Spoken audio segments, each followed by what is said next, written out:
In this video, we're going to take a look at Chapter 7, which is broken up into two sections, Electron Configurations, and then Periodic Trends or Properties of Atoms. The first portion, Electron Configurations, is really a continuation of what we saw in Chapter 6. And so the last thing we looked at in Chapter 6 was quantum numbers. We looked at the principal quantum number, the angular momentum, which was the shape of the orbital. We looked at m sub L, which looked at the orientation of the orbital. And now we're going to look at the fourth quantum number, known as m sub S, which is thought of as the magnetic spin. So bear in mind that we discussed that per orbital, we can have 2 electrons maximum.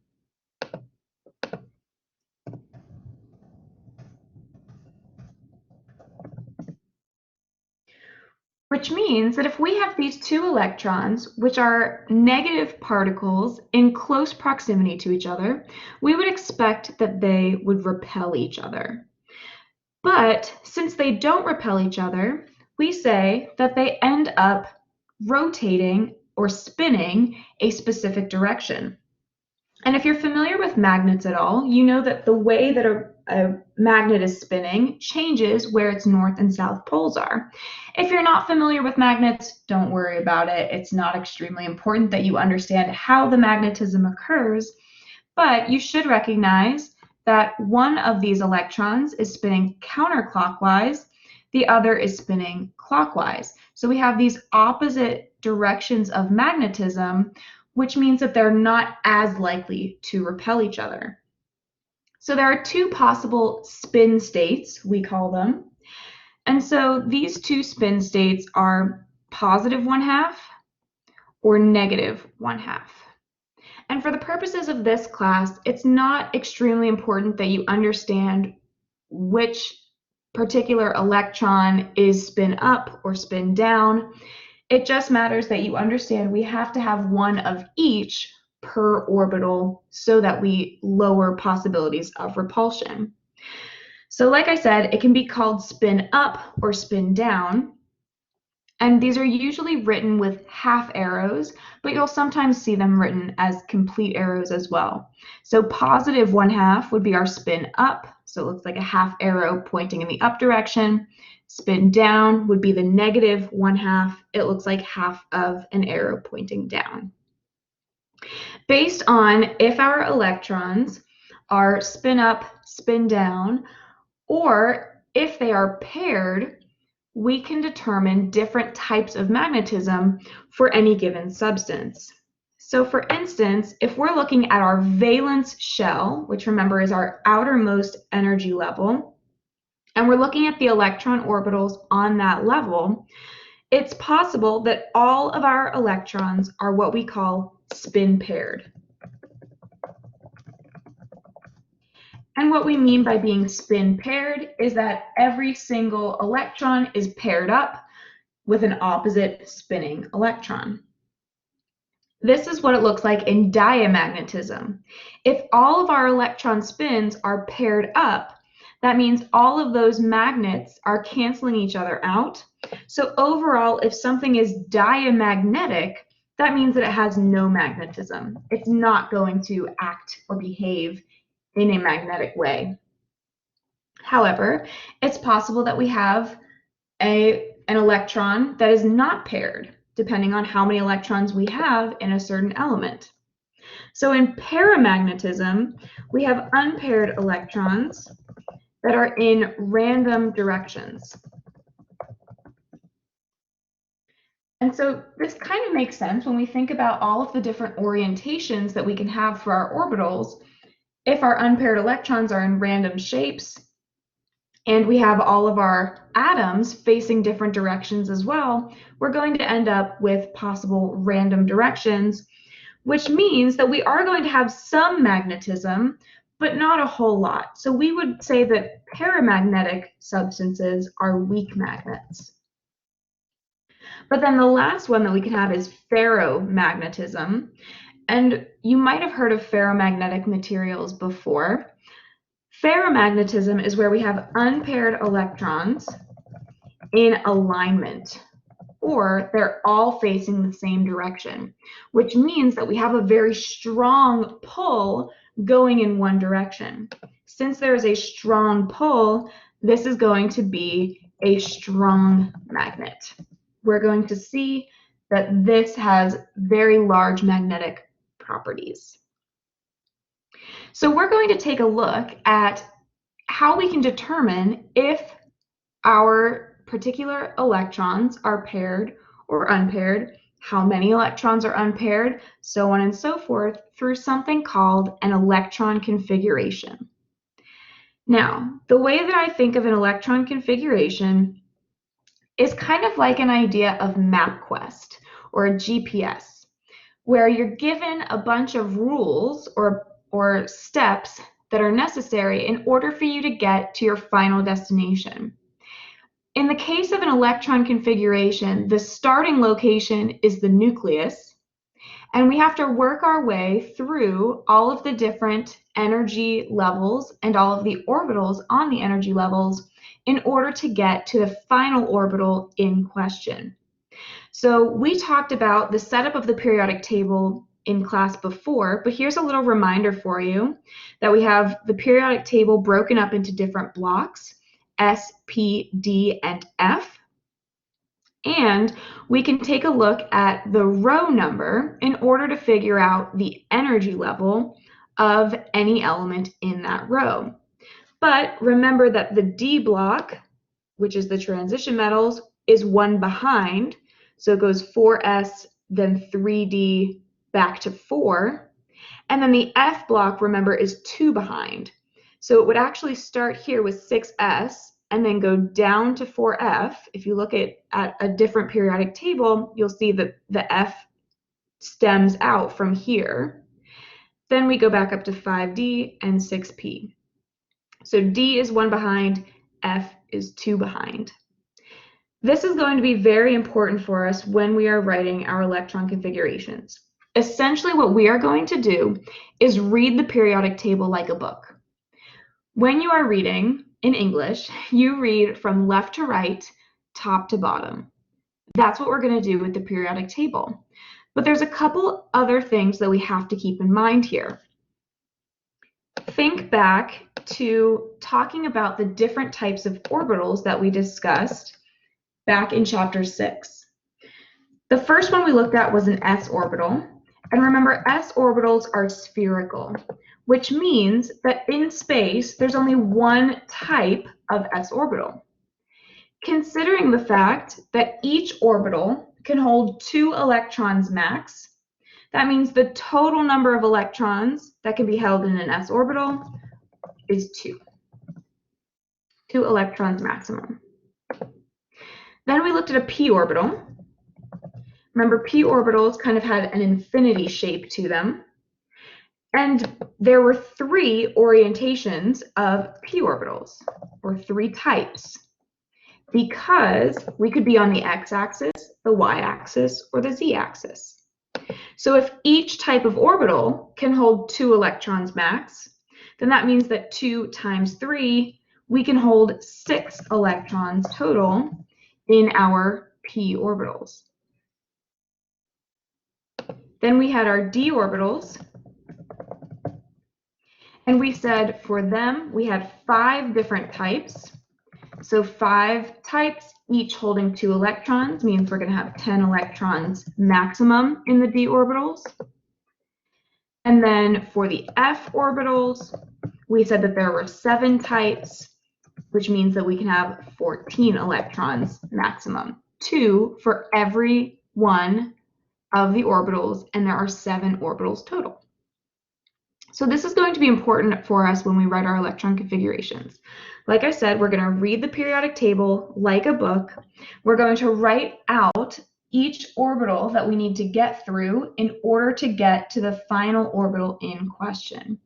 The way we're going to write these electron configurations is by writing n, which remember is the principal quantum number.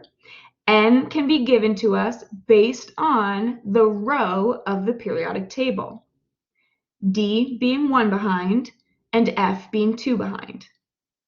Then we're going to use L. But specifically for L, we're going to use the letters, not the numbers. So S, P, D, or F. And then we're going to put the number of electrons as an exponent. So let's say we're looking at something in the 2s, right here, for instance. That would then be 2s, and then the periodic table is already set up for us in a way that is extremely convenient. If you look on your periodic table, you'll see that in each row of the S block, there are 2 elements. How many electrons can we have maximum in an S orbital? 2. So we can literally count over how many elements we need to in order to get to our ending spot. So in the case of what I've circled here, we only need 1 element, so we would write it as 2s1. Same thing goes for the P block. We can have a total of 6 electrons. If you count the number of elements in the P block in any row, you have 6 elements. In D, you have 10, and in F, you have 14. So the periodic table is already set up for you to succeed in writing electron configurations. But before we actually get into the nitty-gritty of these electron configurations, there's a little bit more information that we need to understand. The first one being the rules that we need to know in order to write our electron configurations. The first one is known as the Pauli exclusion principle. This essentially says that all electrons in an atom must have different quantum numbers. This normally comes down to the fact that we have 2 different spin states. So N, L, and M sub L can all be the same for 2 given electrons, but they have to differ in M sub S. They have to differ in their spin. Because remember, we don't want repulsion. So Pauli exclusion says each electron gets its own address. Hund's rule looks a little crazy. It'll make more sense once we actually look at an example of it. But let's talk about it. Hund's rule says that for degenerate orbitals, the lowest energy is created when we have a maximum amount of electrons with parallel spins. So first, we need to remember what degenerate orbitals means. Degenerate in this case means same energy. So for instance, if we're looking at the 3p orbital, which is p on the 3rd energy level, remember that p has 3 types. So we technically have 3 different orbitals. So what we're saying is we want to put 1 electron in each individual orbital before pairing up. Think of it this way. You live in a 4-bedroom home. Your parents get 1 room, you get your own room, and then your 2 siblings get their own room. But uh-oh, your parents are going to have another baby. So somebody needs to pair up. That's the same thing that happens with electrons. Everybody gets their own room at first, but if we have more people moving in, we're going to have to start doubling up who's in the same room. And so what that means here is we need parallel spins. That's what's going to be the most beneficial way of adding in our electrons.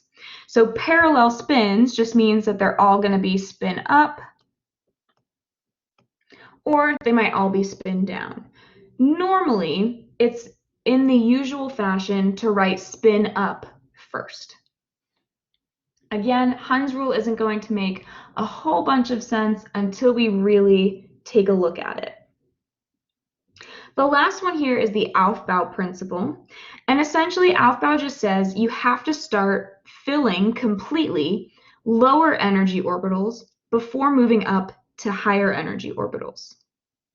So what we're going to do is take a look at how these rules can be used in action in making a visual understanding of where each electron is located. We do this in something called an orbital diagram. So an orbital diagram can be written in one of two ways. You'll see this first section on the left. This is called the box notation.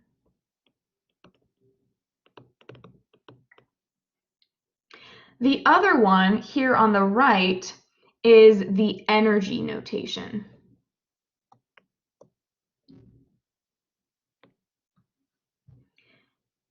Because if you compare the one on the right versus the one on the left, we can actually see the difference in energy for each individual level. So for instance, we see that our 1s orbital is all the way down here. It's the lowest energy. Then we have 2s, then 2p, 3s, then 3p. And so we see that we kind of have this order, and that's what the Aufbau principle is saying. You have to fill up all of 1s with electrons before you start putting electrons in the 2s. The 2s has to be full before you start putting electrons in the 2p. The 2p has to be full before you start putting in the 3s, etc., etc.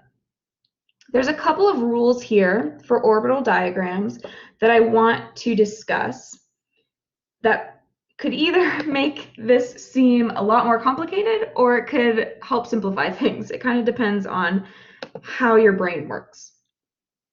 But let's take a look. As n increases, the orbital energy of the same type increases. As n increases, the orbital energy of the same type increases. So for instance, that would be like looking at 3p versus 4p. It's the same orbital type, but a different value of n, right? N goes from 3 to 4, but we're still looking at p orbitals. So if our n value changes, we're going to have a higher energy. In other words, 4p is higher in energy than 3p because it's in a higher energy level. Then we can take a look at L. As L increases, the orbital energy increases. In other words, s orbitals are going to be the lowest in energy, then p, then d, then f. So if we were comparing 3s versus 3p, a 3p orbital is going to be higher in energy than 3s. So if n is the same, but L changes, we're going to see a difference in energy. Lastly, what we see is that as n increases, the subshells, which is L, become more closely spaced and overlapping can occur, which is what we see if we look at the energy diagram. Eventually, we get to a point where they start getting so close that normally we would think 3p and then 3d has to come next. But actually 4s comes before 3d. And it has to do with the fact that we have this overlapping. So rather than making you memorize the order of the orbitals that you have to fill, we use the periodic table and it already gives us our order for us. So don't feel like you have to memorize this order. It's already written out for you on the periodic table. So now what we do with either the boxes or the energy levels, you'll notice that they have a number of boxes or a number of lines associated with the number of types of orbitals for that specific type of orbital. So for instance, any p orbital that you see has 3 lines because there are 3 types of orbitals. Or you can look at it with the boxes. Any p orbital has 3 boxes because there are 3 types of p orbitals. S is always represented by 1 box or 1 line. We get to D and now we have 5 lines, or it would be 5 boxes. And then F would have the 7. So each individual box or each individual line can hold 2 electrons total. So let's take a look at how these electron configurations and orbital diagrams come into play with each other. So we look at nitrogen, and nitrogen on the periodic table has an atomic number of 7. So for a neutral atom of nitrogen, that means that it also must have 7 electrons. So we're going to need 7 arrows total. Well, we first fill up the 1s orbital because we have to start with the lowest energy according to the Aufbau principle. And the most electrons that we can fit is 2. So once we have 2, move on to the next orbital, which is 2s. We can add 2, and then it's full. We move on to the next orbital. So far we've used up 1, 2, 3, 4 of our 7 electrons. So then we get to 2p, and we only need 3 more electrons. This is where Hund's rule comes into play. Instead of writing it as 1 electron and then a second electron in the same box, and then the third electron in a second box, we write each electron getting their own space. If you have the space, spread out your electrons. But then we get to oxygen, which has 1 more electron than nitrogen. And we do the same thing. We put 1 electron in each box first, and then we go back and we can fill in here. So just to kind of reiterate that statement, the way that you would fill in your boxes is your spin up, spin down, spin up, spin down, spin up, spin up, spin up, and then pair up your spin down. And that's just going to continue with fluorine and neon and so forth. So when writing an orbital diagram, if you wanted to write it as the box notation or the energy notation, either one is fine. Box notations are usually easier to write.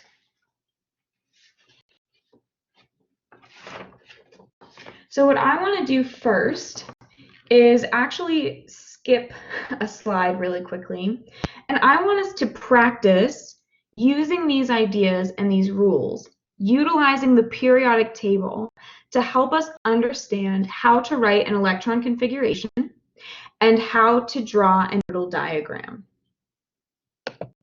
So let's take a look here. Let's write the electron configuration and the we're going to ignore the noble gas configuration for right now. We're just focusing on electron configuration. So let's look at carbon. Again, we are going to write these as N, L, number of electrons, all the way from the start, which is the 1s with Aufbau rule, all the way through until we reach our carbon. So what I'm going to do is show you a periodic table so that hopefully we end up seeing and understanding the same thing. So if we go to this periodic table, remember we're reading the periodic table like a book. So we're going to start with the very first row, which is just hydrogen and helium. So this is level 1, and it's the S block, right? Both hydrogen and helium are in the S block.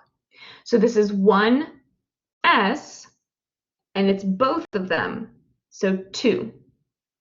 This would be 1s1. Hydrogen or helium is 1s2.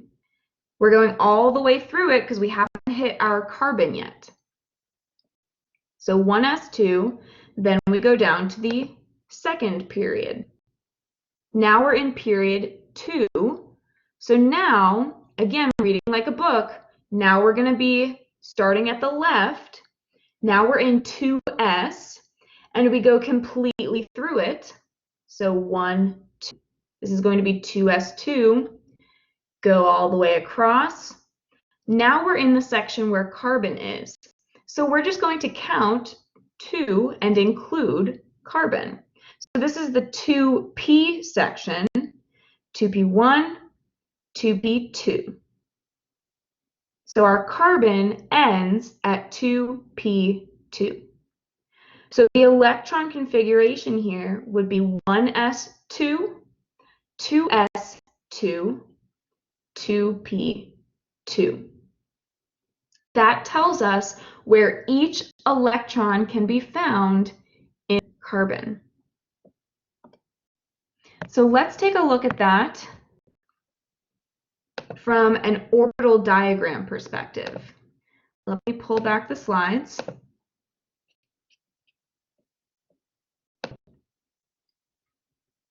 So we said our electron configuration is going to be 1s2, 2s2, 2p2. So our orbital diagram, we're going to have our 1s with the 2 electrons in it, the 2s with the 2 electrons in it, and then the 2p is 3 different orbitals, and we're going to follow Hund's rule, which states that we're going to put an electron in each orbital first. So that is our orbital diagram for carbon.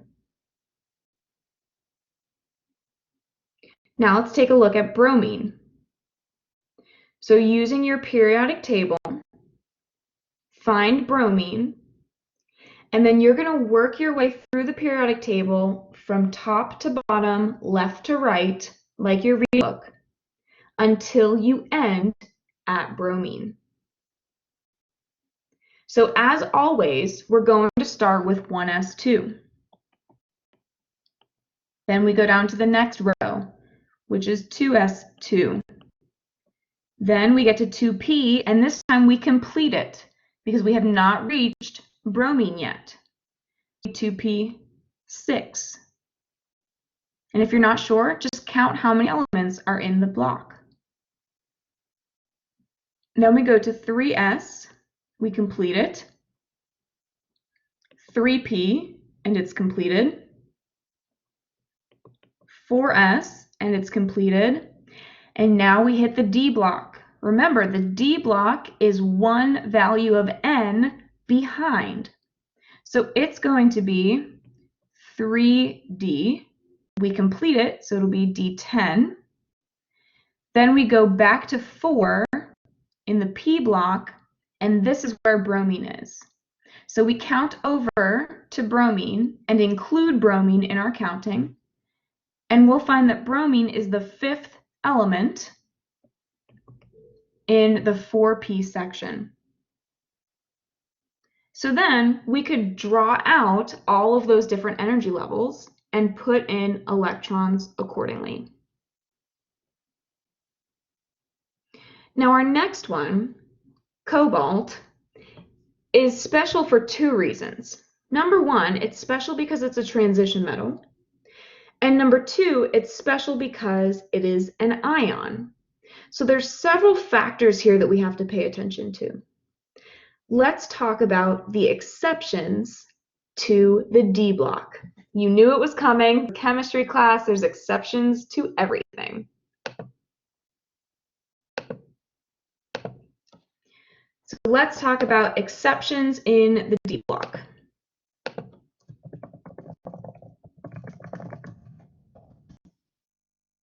Essentially, it is lower energy for the d block, or the d orbitals, to either be half full, which means 5 electrons, or completely full, which would be 10 electrons. Is lower in energy, which means more stable, if the d orbitals are half full, which is d5, or completely full, which is d10.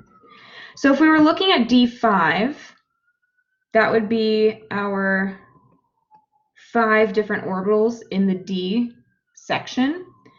And so we would have 1 electron per individual orbital. That's what d5 looks like. d10 is the same thing, but everything is paired up. So just like Hund's rule says, we would start by filling each individual orbital first by itself with 1 electron, and then we go back and pair up. So this is what D10 would look like. D5 and D10 are better than having something that's only partially full or close to being full. So for instance, what happens here is the D block will take electrons from the previously filled S block to achieve D5 or D10. The D block will take electrons from the previously filled S block. So if you think back to the picture of the orbital diagram that we looked at, the energy version, remember the S and the Ds were very close to each other. There was a lot of overlapping happening there. So it's easy for an electron to jump from one section to another section. So even though it looks like going from an S orbital to a D orbital is a large amount of energy, it's better overall for those electrons to be in the D orbital than to be lower in the 4s orbital, for example. So let's take a look at what this means. Essentially, this means that if we end up with a configuration that ends in D4, it doesn't matter if it's 3D4, 4D4, 5D4, doesn't matter. But if it ends in D4, it is going to take 1 electron from the previous S orbital. So for example, if we're looking at something that ends in 4s2, 3d4, it doesn't like that.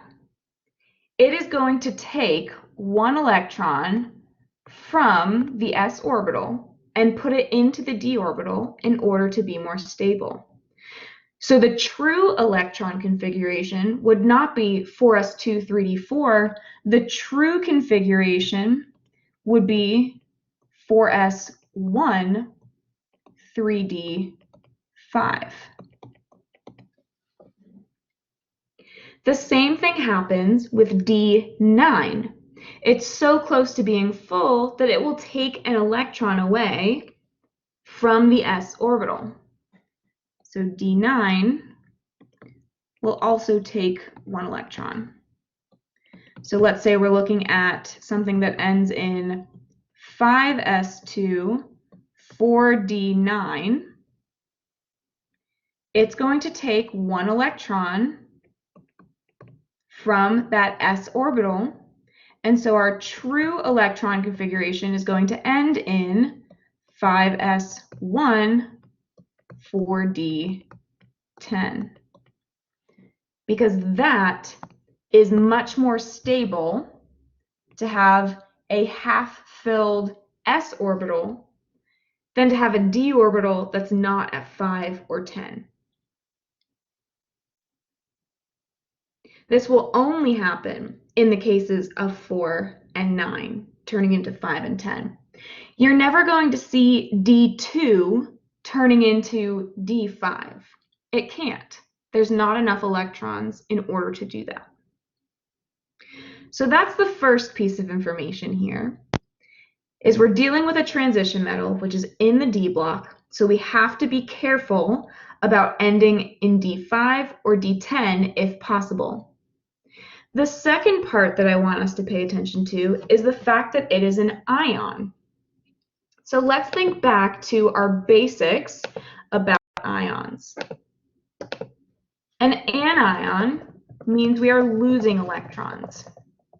Sorry, that's not true. An anion means we are gaining electrons.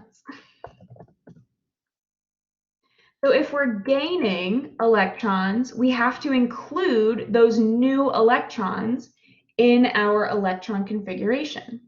So when you're looking at the periodic table, in order to determine how many electrons you should have total, essentially this means you're going to move to the right on the periodic table. So let's say, for instance, we were looking at the sulfide ion. Sulfide is S2-. If we were looking at just sulfur on the periodic table, we see that it has an atomic number of 16. But since it has a 2 negative charge, that means that it actually has 18 electrons.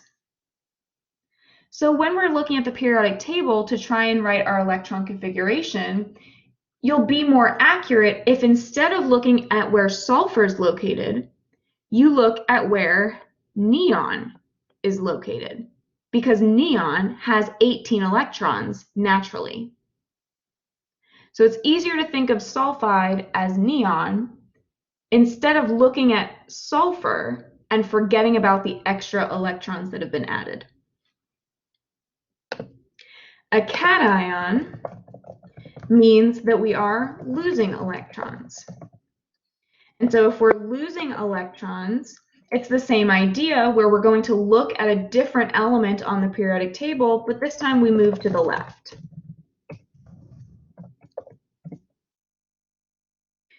So for instance, if I was looking at potassium, which we know is K+, potassium, when it's neutral, has 19 electrons, but it lost 1, which means that it is now going to have 18 electrons. So I did the wrong one for sulfide. Just seeing that now. It's not neon, it's argon. And it's the same thing for potassium. So for potassium, instead of looking at where K is located on the periodic table, look at where argon is located on the periodic table, because that's going to give us a better idea of where the electrons are spread out in that particular ion. But remember, the D block, the transition metals, are weird. And so when we're dealing with transition metals, since they are metals, we know that they will always form cations. Transition metals always form cations, which means that they are losing electrons. What that means for us is that the electrons are always lost from the s orbital first, not from the d orbital. So in the case of transition metals, you might not want to do the whole move to the left thing. Let's say, for instance, you're dealing with iron.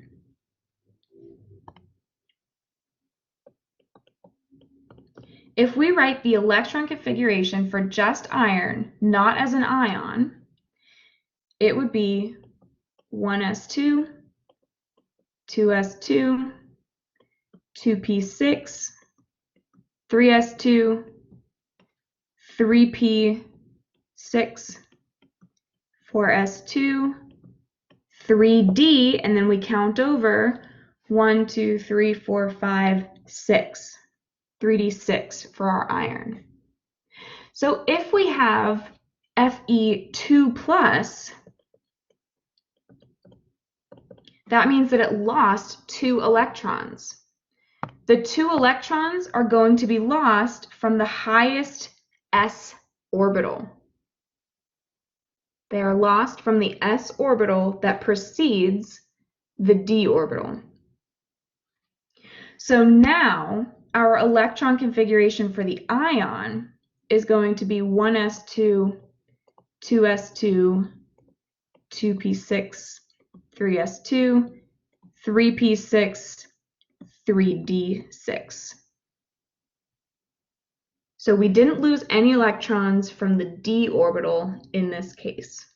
It gets lost first from the s orbital. With all of this in mind, let's take a look at the cobalt ion that we had our eye on before. So let's go back to the slides.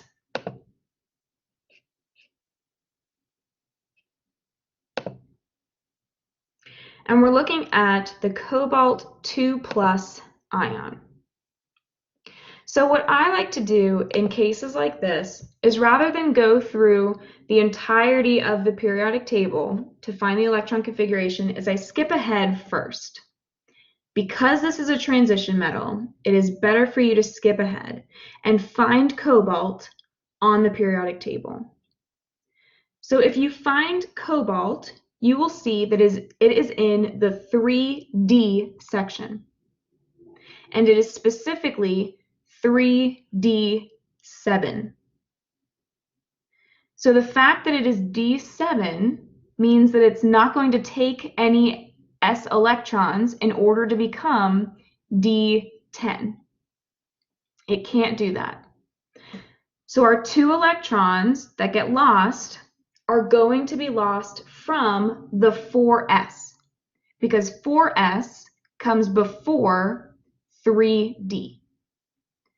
So now we can write our configuration as 1s2, 2s2, 2p6, 3s2, 3p6. Remember, we're skipping 4s because that's where those 2 electrons disappeared from, so we're left with 3d7.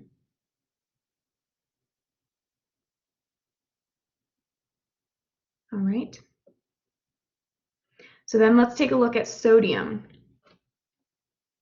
If we look at sodium, it is again in its ionic form, but we're not dealing with a transition metal here, so we don't have to be as crazy.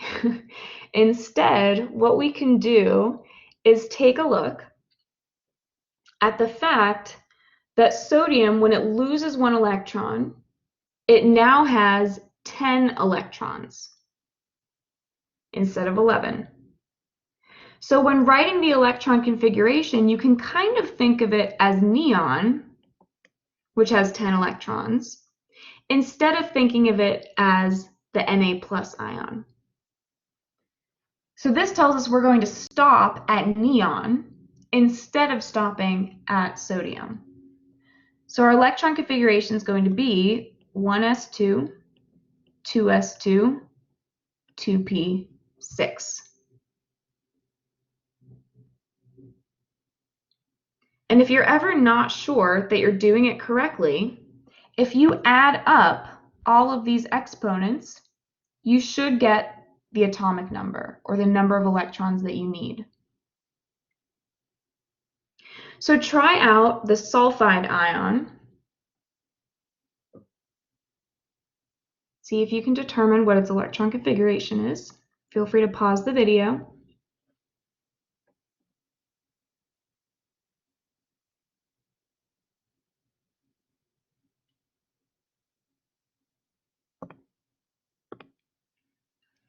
So sulfur, when it gains 2 electrons, as we stated before, it's going to turn into, or it's going to have the same number of electrons as neutral argon.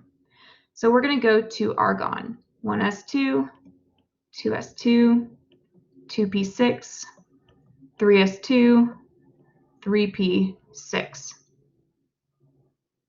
If it was just sulfur, we would stop at 3p4. But since it gained 2 electrons, we're going to add on those 2 electrons to the 4. And now we have manganese. Manganese is a transition metal, which means that it might be weird. We need to double check. So we go to our periodic table. We see that manganese is in the 3D section, and it is naturally, before being an ion, 3D5, which means it's just going to lose its 1 electron from the 4s orbital. And it's only losing 1 electron this time.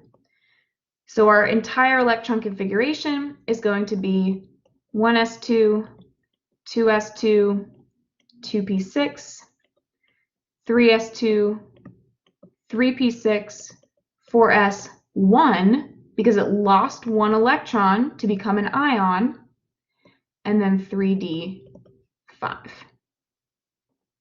And that's how we write electron configurations of neutral atoms, transition metals, ions, and transition metal ions. Now we're going to backtrack a second and look at a way that we can actually simplify this a bit. And this is something called the noble gas configuration. And a noble gas configuration breaks things down into core electrons and valence electrons. Core electrons are thought of as the inner electrons. So let's say we're looking at a particular atom that has these energy levels on it, and then it has one last energy level on the outside. All of the blue energy levels are core electrons, or they're orbitals where core electrons live. Since the red orbital is the one that's furthest out, furthest away from the nucleus, this is called the valence shell, or the valence electrons. So valence just means they're the furthest away from the nucleus. These are the electrons that actually do bonding, that actually are responsible for chemistry. So what we do is we say, well, we know that all of these different compounds are going to have similar core electrons. Why do we have to keep writing 1s2, 2s2, 2p6 over and over and over again if so many atoms are going to have that? So what we do instead is we look at the noble gas immediately preceding the element in question. We write that noble gas in brackets, and that is or represents our core electrons. And then anything that's left over, we write out, and that's our valence electrons. So in the case here with aluminum, we find aluminum on the periodic table, and we find the noble gas that comes before aluminum, which in this case is neon. So we put neon in brackets, and that says aluminum is going to have all the same electrons as neon, but it also has, and then we continue our electron configuration until we get to the aluminum, which would be the 3s2 and the 3p1. So in this case, 3s2 and 3p1, those would be your valence electrons.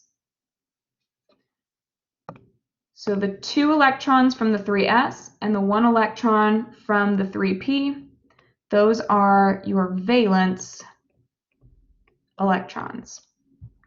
In order to find the valence electrons, you're just looking at which orbitals have the highest level of N. Usually, it's anything that comes after the noble gas. That's what gives you your valence electrons. So let's write out some noble gas configurations. Again, it's just a way of shortening the way that we write these electron configurations. It's kind of like going back to the idea of directions. You're familiar with how to get from your house to the highway. but then maybe from the highway, you don't know which exit you're supposed to take or what roads to take once you exit. It's kind of the same thing. We're like, okay, once you get to the highway, then you need to take these directions. Once you get to neon, then you need to do these things. So let's try that out for a couple of these. Let's do the first three together. So carbon, bromine, and the cobalt 2+, and then you can try the other three on your own. So for the carbon, the noble gas that precedes it is helium. So we're going to write He in brackets. And then we go to the next row, which is 2s2, 2p2. So for carbon, it really didn't shorten it that much, but as we get further and further down the periodic table, these noble gas configurations can be very helpful. So our next one is bromine. So we find the noble gas before it, which is argon. And then we continue. So after argon comes 4s2, 3d10, 4p5. So if a question asked you about the valence electrons for bromine, you would look at whatever has the highest level of N, which in this case is just the S and the P. So the 3D, even though it comes after the argon, is not considered part of the valence electrons here. But that is different when we're dealing with a transition metal. Again, this is why transition metals have their own section of chemistry devoted to them. They behave separately from what we call the main group elements. So if we look at cobalt 2+, for instance, we see that the noble gas that precedes it is also argon. And remember we said that the 2 electrons that are taken away to create a cation come from the s orbital. So we're not going to write 4s. So it goes straight to 3d7. So in a transition metal, the d orbital is considered valence. That's only for transition metals. So that's how we write our noble gas configuration. The remainder of the chapter is focused on looking at periodic trends. We're already familiar with how the periodic table is set up. We talked about the idea that columns represent elements that have similar properties. We know that it's broken up into these different blocks, the S, P, D, and F blocks. We know that on the left side of this staircase line, we have metals. To the right, we have nonmetals. We can break this periodic table down in lots of different ways, which we've even just seen when dealing with electron configuration, how it already has the correct number of electrons and the correct number of elements per orbital type. But what we're going to do now is look at some different trends that we can use to compare elements relative to each other. So some of the trends that we're going to deal with are effective nuclear charge, atomic radius, ionization energy, and electron affinity. So what I'd like to do is talk about effective nuclear charge with you today, and that's where we'll leave off in this video. Effective nuclear charge is essentially looking at how well can electrons in an atom feel attraction to the positively charged nucleus. That's the main idea here. How well can electrons feel attraction to the positively charged nucleus? Obviously, electrons that are closer to the nucleus are going to feel more attraction. Electrons that are further from the nucleus are going to feel less attraction. Why is that, besides just the fact that they are further away? It comes down to this idea that each electron is repelling the other electrons around it. So we end up canceling out some of that attraction. Let's take a look at an atom. Here's our positive nucleus. And then we have our energy levels outside. If we're looking at this electron right here, it has all of these other electrons blocking the ability to feel attraction to the nucleus. Because we know that an electron, when it's next to another electron, is going to be repelling each other. There's going to be repulsion. So this red electron here is going to have a hard time being able to feel the positive pull from the nucleus when it has all those electrons in the way. We call these electrons shielding electrons.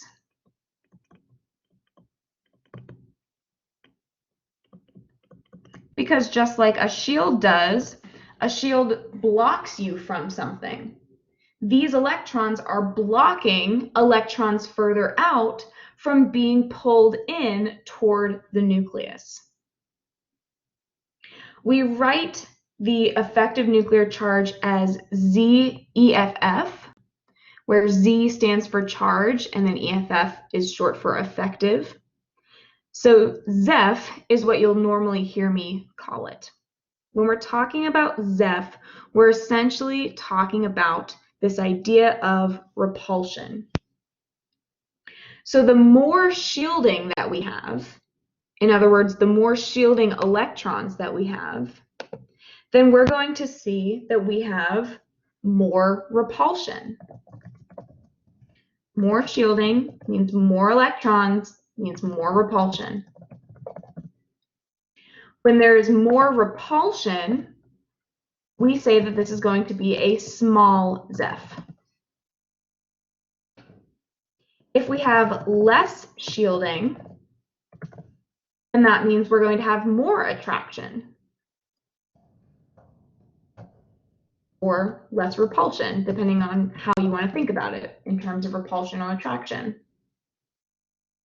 So less shielding means less repulsion, which means that the electrons are going to be able to feel attraction to the nucleus much easier. So here we're going to have a large ZEF. For this class, we're not looking at actually calculating the value of ZEF. We're just talking relative to each other, to various elements on the periodic table, which one is expected to have a higher ZEF, why or why not, is kind of what it comes down to. So let's take a look at the trend of effective nuclear charge on the periodic table. And I'm going to do all of the trends in terms of increasing. So effective nuclear charge increases on the periodic table as we move from left to right and bottom to top. ZEF increases, looking on the periodic table, from left to right and bottom to top. Let's talk a little bit about why. If we're going from left to right, we would think that since we keep adding electrons on, that actually our ZEF should be getting smaller. Why is it getting bigger when we keep adding electrons on? Well, if you think about being in the same row of the periodic table, that is the same energy level.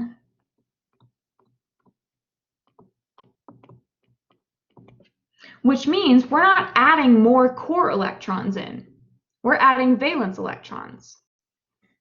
We're adding more red electrons. We're not adding any electrons in the center. So the amount of shielding actually doesn't change. As we move from left to right, the amount of shielding doesn't change. However, as we move from left to right on the periodic table, we're gaining a proton each time. So that positive charge in the middle is growing with every new proton that we add, which is going to make it easier for those red electrons to feel attraction. So as we move from left to right, we're in the same energy level, which means the shielding doesn't change, but our number of protons increases, which will increase the attraction to the nucleus. Therefore, we're going to have a large Zeph. It's along the same lines as we go from bottom to top. As we go from bottom to top, we have less energy levels.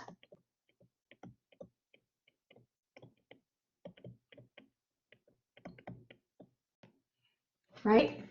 At the very bottom of the periodic table, we have n equals 7. As we go up 1, we have n equals 6, n equals 5, etc., etc. So as we go up the periodic table, we're taking away a whole level of shielding every time we move up. So by us decreasing the amount of shielding electrons, we're obviously going to create less repulsion, which is going to give us a larger Zeph as well. Now, please note that as we're dealing with these periodic trends, we are ignoring the noble gases. Noble gases behave differently. They are what we call inert. They are not chemically reactive very often. Under special circumstances, they can be, but for the most part, they are not reactive. So we are excluding the noble gases when we are talking about these periodic trends. So, what do you need to know from this slide? You need to understand what effective nuclear charge is. You need to be able to describe why two elements have different effective nuclear charges based on the fact of if they're in the same row or the same column. You need to be able to know the periodic trend. So you should be able to compare two different elements and determine which one is likely to have a higher or a lower Zeph depending on the question. So let's do an example of that really quick. Let's write in order of increasing Zeph. And we're going to look at calcium, aluminum, barium, and nitrogen. So take a second to pause the video and write those 4 elements in order of increasing Zeph.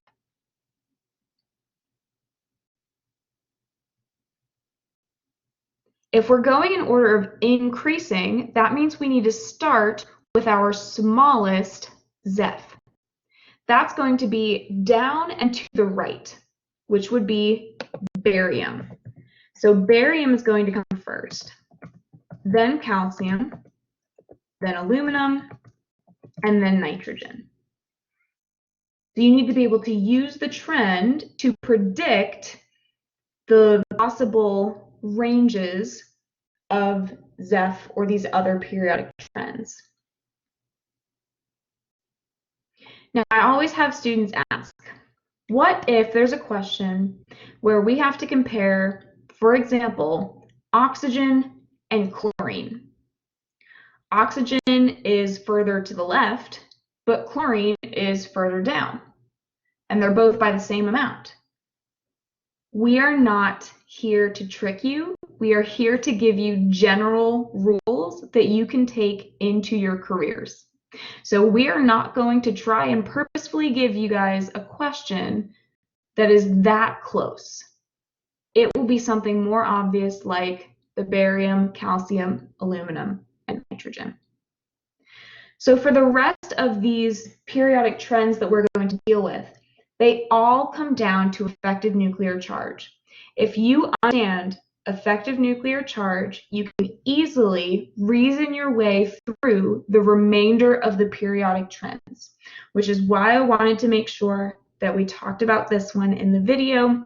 You have it here. You can refer back to it if necessary. So in class, we are going to talk about the remaining of the periodic trends.